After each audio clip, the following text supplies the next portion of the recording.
Hello, everyone. Welcome back for a brand new TIFF 2019 interview. We have the director of The Lighthouse here, Robert Eggers. Wow, congratulations. I saw it last night. I feel like my brain is scrambled in the best way, and I barely know where to start with this. Begin wherever. So, a couple of years ago, we spoke right when The Witch was coming out, and at that point in time, you had told me that you were hopefully planning to do the Nosferatu movie next. So I'm curious, what was the transition from where your mind at was with your next project then to making The Lighthouse your firm second feature? I developed a couple larger things, and as one finds when one is negotiating their way in this crazy business, it doesn't always happen the way you think it might happen. In fact, Nosferatu was something that I wanted to do later, but then I had the opportunity to do it sooner, but then it seemed like actually it wasn't going that way. So it's just kind of, The Lighthouse became the thing that people wanted to greenlight, so that became the movie that I wanted to make because I could. What is the elevator pitch for The Lighthouse? I didn't have a good elevator pitch. Luckily, RT Features, who worked with me on The Witch, and A24, who worked with me on The Witch, because we had that relationship, they were happy to read the script without a pitch exactly, and New Regency decided to jump in and take the plunge as well. So they were all very brave.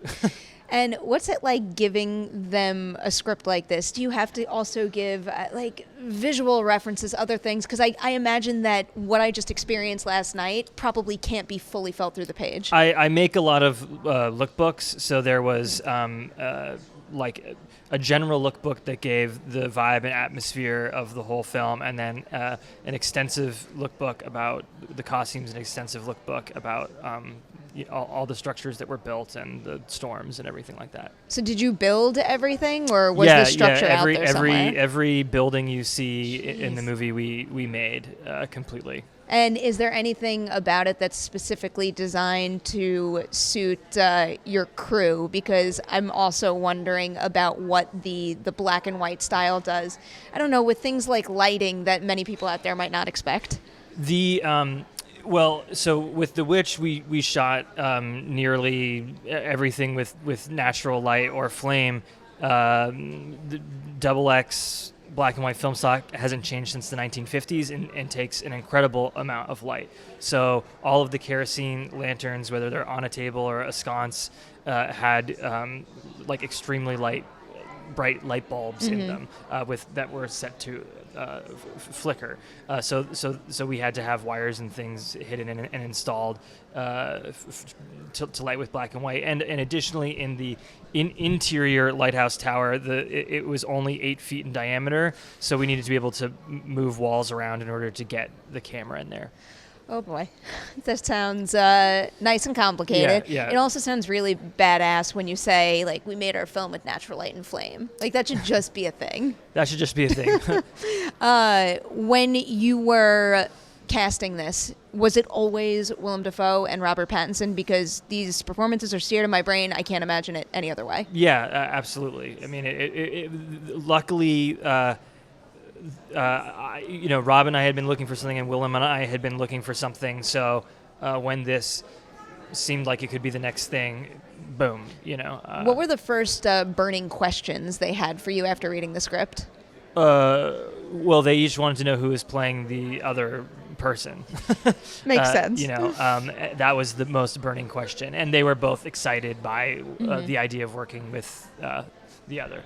And when I walked out of the movie, like, I had this experience that kind of really transported me into another world, but it's a very challenging movie. You don't give any easy answers. So for them, when you're working with them, do you have to explain everything to a T, all of your intentions, or do you let them roll with however they interpret it?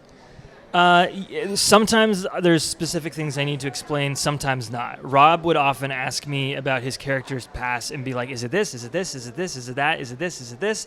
And I would say, any of those work for me, as long as you say the line 10% faster. I don't mean that to be flip. It's that like any of those choices work with what's going on with the character, because the audience never learns those specific things. So Rob can carry whatever he wants in it, as long as I can capture this certain ambiguity that I'm looking for on screen that it feels truthful. You know what I'm saying? Absolutely. What is it like when you're in the edit room with something like this? Again, ambiguity, challenging piece. What's that point where you realize like this cut is interesting, it's going to spark discussion, but it's also going to be a satisfying film for all my viewers? I think we were just trying to get it as short as we could. It's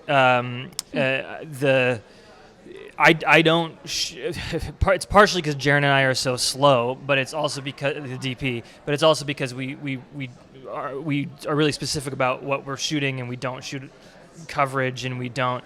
There's not a lot left on the cutting room floor. It's very specific. This is what we have, and so there's not tons of choices. It's more like which take do we use. Okay. Sometimes because we make these specific choices and we do these long shots, Louise Ford, the editor, and I gets painted into a corner. I'm very pleased with the film. I think it could be 10 minutes shorter, but not with what we shot. With what we shot, we got it to where it needs to be. You know what I'm saying? Oh, wow. Like we would have had to have taken script pages out. I don't want to get into spoilers right now, but is there anything that in the edit, when you were locking your final cut, that you were wavering on whether or not to include? No, that's the thing. Like everything that's in there needs to be in there. Okay. Because I can't think of a single moment to take out. No. I mean, I agree with you. I want to know now a little bit about working with Willem and Rob on set, specifically when it comes to like the super emotional scenes. I mean, actually, not even just like the emotional beats, even moments where like Rob is wheeling something around that looks like legit heavy, pushing something up a staircase. How many times can you shoot certain scenes with them? Are there any particular ones where you're like, we got to do this in one take for their sake, or it's not going to be okay? The only things that were one take was giant waves destroying things. Those are the only one take things. And burying, well, this is a spoiler, but like burying Willem, we couldn't do many takes of because it was beyond miserable. The other thing, I mean, you see a little bit of water in the grave, which looks like a little bit of texture, but actually there was a lot of water in the grave, and so it was also like bone-chillingly cold on top of everything else. Oh my, there's just like one thing after the next in this movie that sounds like the biggest production challenge in the world to me. So what was the most challenging scene to shoot, period? Honestly, there were so many challenging scenes. I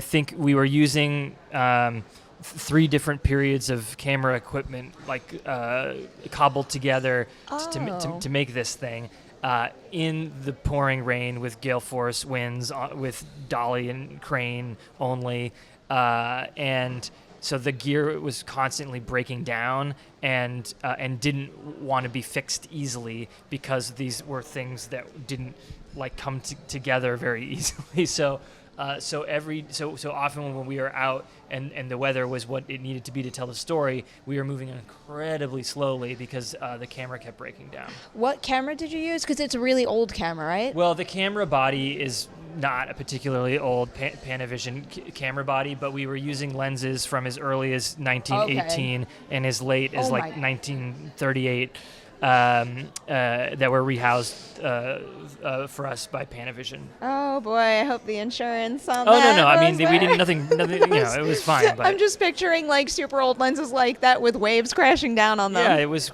crazy. A couple of teeny tiny details that I wanted to ask you about because they really caught my eye. The tattoo on Willem's chest. Yeah. Does that have a meaning? How did you come up with putting that there? Just looking at pictures of old sailors. That was a nice sailor tattoo that he found. He actually has a bunch of small ones on his arms that they never really read, but he has a bunch of little tattoos on his arms as well. I'm slightly obsessed with tattoos, so I feel like my Oh, eye cool. is automatically drawn to that Cool. type of thing. Oh, I just want to backtrack really quickly because I'm curious, what is like the teeny tiny nugget of an idea that inspired this whole thing? My brother, who I wrote this with, had an idea for a very different movie that was a ghost story in a lighthouse. And I was like, that's a really good idea. I'm very angry that you thought of it. But then a couple months later, I said, how's that Lighthouse movie coming? He's like, not so great. And I asked if I could take a crack at it. So then I immediately thought it needed to be a period movie. And eventually we ended up collaborating on it together. I also want to know a little bit about their styles, Willem and Robert's styles. Do they have the same approach to their craft? And what happens when you're working with two actors that like to work with you as an actor's director differently? Well, everybody needs something different as a performer and as a person. And so it's my job to find what Willem needs and what Rob needs within the umbrella of this is how I work as a director. Mm-hmm. But certainly they work very differently. And Willem loves to rehearse and would ask me to his little fisherman's cottage to work on monologues and beat them out as if we were doing a theater piece. Rob, there was some necessary rehearsing to learn the blocking, and just that was something that Rob did not want because he wanted to surprise Willem and myself with what he was going to do, and him, and to surprise himself with what he was going to do. Oh wow! So he felt like he wasn't really into rehearsals, and Rob tends to be like very, very great on a first or second take, and then take some time before he has another really home run take. Willem is does different textures of different things at all times. so it is when you're doing a scene that is one long shot. Yeah, that's tricky to sort out. So you work with these two greats in the industry. I assume you have all the hopes in the world that they're going to be phenomenal, and they are. But is there any specific moment in the movie where they just went so far above what you were expecting from them that it blew even your mind? I mean, most of the time. Willem, when he's tearing down Rob and screams, "Liar!" with so much fierce force, and of course his long cursing monologue, the Shakespearean Miltonian monologue. Mm-hmm. And I know that Rob does much more interesting, nuanced things, but his screaming at the end is superhuman. Yeah, it's superhuman. The way he's how I don't think people understand how much commitment it takes to do that. It really did kind of cross my mind while I was watching the movie, and I heard that I did not know that individual was capable of producing that. So it really startled me. Yeah. I am going to cut this portion of our interview off here and say thank you for joining us for this conversation. Thank you to our wonderful sponsors, Nordstrom Canada. If you want more on The Lighthouse, you just got to wait, and it's worth the wait. You're going to want to see it when it hits theaters, and then you're going to want to come back to Collider Video because we're going to talk a few spoilers. But right now, we're going to say goodbye, like and share this video, and we'll be back soon with more TIFF coverage.